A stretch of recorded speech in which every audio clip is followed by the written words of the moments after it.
तो आज के इसमें लोग अनजाने में जबरदस्ती या नासमझी में किसी के साथ भी सेक्स कर लेते हैं, चाहे वो प्रोस्टिट्यूट हो या अनजान महिला, अनजान पुरुष, बस हवस इसकी वजह से।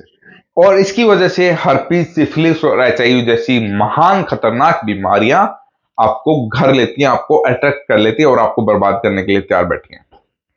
इस वीडियो में मैं आपको समझाऊंगा कैसे आप एसटीडी रोगों से बच सकते हैं। खासकर हर्पीज, सिफिलिस तो वैसे बिना सेक्स के भी हो सकते हैं, जरूरी नहीं है, लेकिन हाँ ज्यादातर सेक्स से ही होते हैं। आप एचआईवी है, एचआईवी से बच सकते हैं, कोई बड़ी बात नहीं है, आसानी से।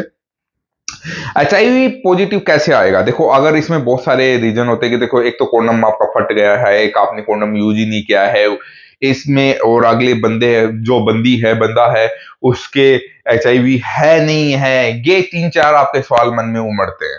ठीक है, तो इस वीडियो में मैं आपको समझाऊंगा आप क्या क्या कर सकते हैं। तो ध्यान से देखिएगा, अच्छा लगे तो चैनल को सब्सक्राइब कीजिएगा, कमेंट कीजिए अपनी समस्याओं के बारे में, वीडियो लाइक कीजिएगा और दूसरे जो भी ऐसे परेशान व्यक्ति हैं उन तक ये शेयर करना ना भूलिएगा। सबसे पहले हम बात करेंगे कि विंडो पीरियड। जब भी कोई व्यक्ति ऐसा काम करता है तो वो एक विंडो पीरियड के अंदर आ जाता है। विंडो पीरियड के अंदर आने के बाद 90 दिन तक वो इसी चीज में रहता है कि मैं एड्स में हूँ, एचआईवी पॉजिटिव हूँ, नहीं हूँ, क्या है क्या नहीं है। तो सबसे पहले हम बात करेंगे कि अगला बंदा कौन है। अगर अगला बंदा ऐसा है जिसको आप जानते नहीं हो और आपको विश्वास है कि वो बहुत सारे लोगों से सेक्स करवा चुका है, करवा चुकी है, कर चुका है, तो उसका अगर आप कोशिश करिए, उसकी जांच करवा सकते हैं। तो एचआईवी, हर्पीज, सिफिलिस, खासकर तीनों ही जांच जरूरी है। अगर आप सबसे पहले उनकी जांच करवाइए, अगर जांच हो जाए तो बहुत बढ़िया है। अगर वो जांच नहीं करवाते हैं तो आप पहले अपनी जांच करवाने की ज्यादा परेशान ना हो, क्योंकि 10 दिन में, 5 दिन में आपको कुछ भी पॉजिटिव आना ना आना मुश्किल है। क्योंकि देखो, आज के समय के इम्यूनिटी, रोग प्रतिरोधक क्षमता जितनी बेटर होती है उतना ही टाइम लगाता है लक्षण आने में। आप लोग ये सोचते हैं कि लक्षण कितने दिन में आएंगे, हमने अब कब सेक्स किया था, 10 दिन हो गए, 15 दिन हो गए, 20 दिन हो गए, लक्षण नहीं आए, क्या हम पॉजिटिव नहीं है? इसका मतलब देखो, लक्षण आना नहीं आना ये आपकी रोग प्रतिरोधक क्षमता पर डिपेंड करता है, ना कि वायरस।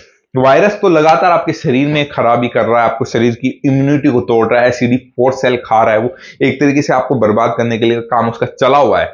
लेकिन आपका जो इम्यूनिटी है, रोग प्रतिरोधक क्षमता है, वो जितना मजबूत होगा उतना ही टाइम लगता है वायरस को अपना काम दिखाने में, अपने लक्षण दिखाने में। तो फिर आगे हम बात करते हैं कि देखो सर, कोंडम फट गया था हमारा, ठीक है, हमने बिना ही कोंडम कर लिया था, तो ये चीजें, और आपका अनजान व्यक्ति के साथ क्या है, वो आपका टेस्ट कराने के लिए भी तैयार नहीं है, तो उस टाइम विंडो पीरियड ट्रीटमेंट के बारे में हम बात करते हैं कि बेस्ट क्या है विंडो पीरियड ट्रीटमेंट।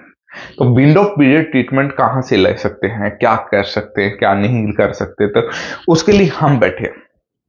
आप लोग विंडो पीरियड यानी कि 90 डेज एक्सपोजर, जिस दिन आपने सेक्स किया है उसके 90 डेज के क्राइटेरिया में हमें आप कॉल करिए, और हो सके तो 60 दिन के क्राइटेरिया में कम से कम कॉल कीजिए कि सर हमें ये दिक्कत है, हम आपको बचाएंगे। अगर आप पॉजिटिव हो जाते हो तो भी हम आप कोशिश पूरी रहेगी बचाने की, उसमें लंबा समय 2 साल, 3 साल, 1.5 साल, 1 साल कम से कम लगेगा। यहां 1 महीने का क्राइटेरिया रहेगा कि हाँ 1 महीने 2 महीने में आपको पूरा बचाने की पूरी हमारी तरफ से रहेगी।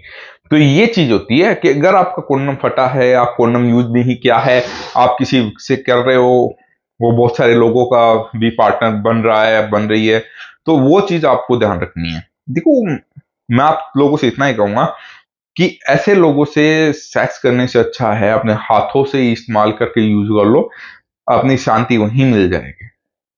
ठीक है, अपने पार्टनर्स को धोखा देना और सेक्स के लिए ऐसे भूखा होना ही जिंदगी नहीं होती है। इससे अच्छा ऊपर वाले का नाम लेना ही बेटर है। मैं आप मेरी तरफ से आप लोगों को यही सजेशन होगा। और अगर आपको कोई भी जानकारी चाहिए हमें कॉल कीजिए।